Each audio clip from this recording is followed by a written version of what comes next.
It's Monday morning. முந்தின நாள் ஊருக்கெல்லாம் போயிட்டு வந்ததுனால, அடுத்த நாள் கொஞ்சம் டயர்டாவே இருந்தது. ஸோ, காலையில பிரேக்ஃபாஸ்ட்டுக்கு என்ன பண்ணலான்னு யோசிக்கும்போது, இந்த சேமியா பாக்கெட் ரொம்ப நாளா இருந்தது. ஸோ, சேமியா உப்புமா பண்ணிடலாம் அப்படின்னு சொல்லிட்டு, அத வேக வச்சு சேமியா உப்புமா பண்ணிட்டேன்.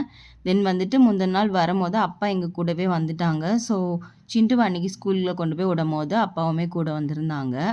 அன்னைக்கு சிண்டுவோட லஞ்ச் பாக்ஸ் வந்து ரொம்ப சிம்பிளா ரசம் ரைஸ், தென் வந்துட்டு ஃப்ரெஞ்ச் ஃப்ரைஸ் கேட்டிருந்தா. ஸோ, அதையும் செஞ்சு அவளுக்கு வந்து பேக் பண்ணி குடுத்துட்டு வந்தாச்சு.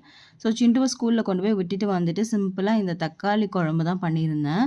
எப்போதும் பண்றது மாதிரி இல்லாம கொஞ்சம் வித்தியாசமா இருந்தது. ஒரு வீடியோ பார்த்து தான் பண்ணியிருந்தேன். வெங்காயம், தக்காளி கூட பச்சையா அரைச்சுட்டு, அது கூட பூண்டு சேர்த்துட்டு, குழம்பு மிளகாய் தூளும் அதில போட்டுட்டு, வெங்காயம் வதக்கிட்டு, இந்த அரைச்ச பேஸ்ட்டையும் அதில சேர்த்து நல்லா கொதி விட்டு இறக்கும்போது டேஸ்ட் ரொம்பவே நல்லா இருந்தது. இட்லி, தோசைக்கு கூட வச்சு சாப்பிடலாம். ரொம்பவே நல்லாயிருக்கும். புதுசா ஒரு கேஸ்ட் அயர்ன் பாத்திரம் வாங்கியிருந்தேன். ஸோ, அத சீசனிங் பண்ணி எடுத்து வச்சிடலான்ட்டு கொஞ்சமா நல்லெண்ணெய் ஆட் பண்ணிட்டு, சின்ன வெங்காயத்த வந்து நல்லா தட்டி ஆட் பண்ணிட்டேன். அது கொஞ்சம் கலர் சேஞ்ச் ஆனதும், அத எடுத்து தூக்கி போட்டுட்டு நல்லா பண்ணி எடுத்து வச்சாச்சு.